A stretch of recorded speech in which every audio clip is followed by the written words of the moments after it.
So CoQ10, your body can produce it. As I said earlier, your body knows how to make it, but you can also get it in foods. And so the foods that are high in CoQ10, predominantly, comparatively, animal meats are the richest source of CoQ10. So beef, poultry, fish. Now you could add liver to this list because liver tissue is very rich in CoQ10 as well. And if you like to eat liver, then eat some because it's going to get you solid quality CoQ10. Now from the plant kingdom, there are a few plants that are higher in CoQ10 than what we see here, but they're not allowed on the no grain, no pain diet. So for example, peanuts, which are a legume, not allowed in the no grain, no pain diet. If you're in the no grain, no pain and you're following the book, I just don't want to try it. I don't want to confuse you. Another one is soy, which I don't recommend. Soy is a little bit higher in CoQ10. So soy and peanut, but beyond those two, pistachio, cauliflower, and broccoli are some of the richest plant-based sources of CoQ10. But even these three are, so if we compare, for example, the CoQ10 level of pistachio versus beef, you're talking about beef being 300 to 400, even up to 500% richer in CoQ10 than a pistachio. And then it just gets worse with cauliflower and broccoli, even less. So again, your highest sources are going to be animal-based foods. But if you're following a vegetarian diet, you certainly can eat plant-based items that will give you CoQ10 as well.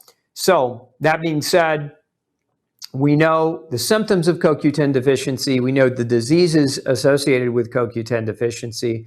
We know that many of those diseases are oftentimes medicated, making or exacerbating a CoQ10 deficiency. And now we know what we can eat. We can eat our way out of deficiency, or at least that we should. But one of the things that we didn't really cover, and I want to go back, is supplementation.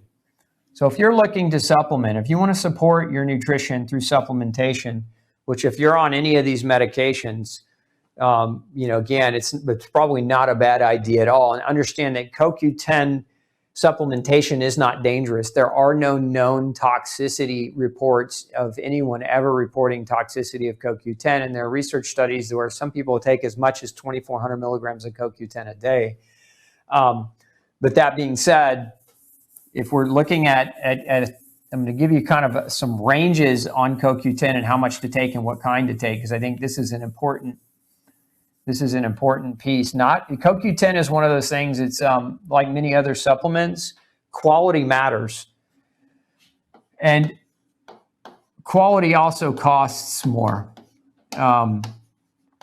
There's two primary forms of CoQ10. There's ubiquinone and there's ubiquinol. Now, so when you're looking at a label, if you see ubiquinone, this is the one I don't recommend. The one I recommend is ubiquinol. Now, unfortunately, in the supplement industry, there are a lot of crooks. And what some crooked manufacturers like to do is they like to use riboflavin, which is vitamin B2.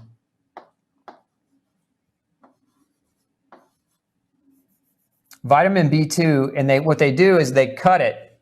So instead of using ubiquinol or using CoQ10, what they're really doing is they're using B2. And the reason why is they're both very, very yellow. If you've ever taken a B vitamin with vitamin B2, high levels of vitamin B2, you've probably found that your urine turns really, really bright yellow because of the coloration of what riboflavin can do to your urine. And so ubiquinol is also very yellow in color. And so what some crooked manufacturers do is they cut their ubiquinol product with riboflavin. And the reason why is riboflavin is pennies on the dollar. Like, it's very inexpensive. And ubiquinol is extremely expensive. But the difference is you want ubiquinol. This is one of those times where you get what you pay for. And if you find that you're finding a supplement product, and let's just say you got brand A and brand Y, and they both claim to be ubiquinol, but one of them is half the price, probably the one that's half the price is lying to you, and they're probably cutting that product, or they probably don't have that full dose, because it's very, very hard to get this at a lower cost, because there's one major company in the world that's the big supplier of ubiquinol, and they have patents on how they produce it. But this by far is the most superior form of supplemental CoQ10. So if you're really trying to be effective with your CoQ10, use ubiquinol, don't use ubiquinone, and don't look for the cheapest version of ubiquinol because it's probably going to be cut with riboflavin. So all that being said, now you kind of know a little bit about what to look for. If you're looking for a high premium quality gluten-free version, just go visit Gluten-Free Society. I think we may have a link I can pump up for you too, but we have a CoQ10 Max is my formulation. And again, I always formulate things to be grain-free for you guys because it can be hard to find a good premium supplement that doesn't have the grain or the gluten byproducts in it.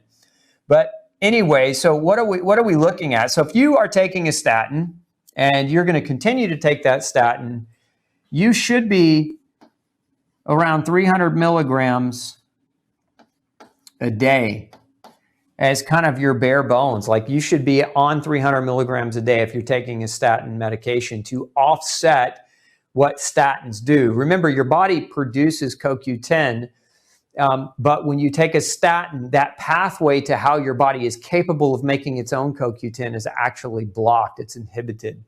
And so if you're taking that statin, 300 milligrams a day is kind of the bare dose. Now, that being said, I would also ask if this were me and I was taking the statin, which that would never happen, but some of you are, 300 milligrams a day, ask your doctor to measure your CoQ10 levels in your blood. Now, that's not the best way to measure, but the reality that your doctor's going to understand how to measure CoQ10 inside your cell, do an intracellular analysis, he's probably going to look at you like you got horns growing out of your head. So at the very least, you should know what your serum or your blood levels are. Now, ask about intracellular because by far it's a better test. It's more accurate. It's more effective in terms of telling you what your CoQ10 levels are intracellularly. Remember, CoQ10 predominantly doesn't work in your blood. It doesn't work in your plasma. It works inside your cell.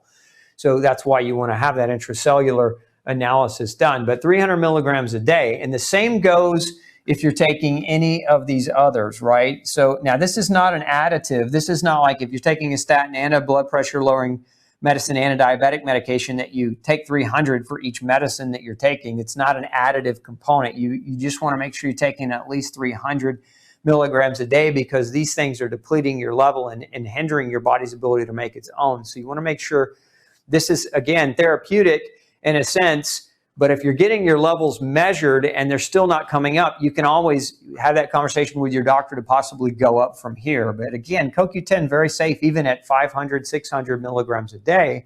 Again, as I mentioned earlier, no toxic side effects, even as high in research studies as up to 2,400 milligrams a day.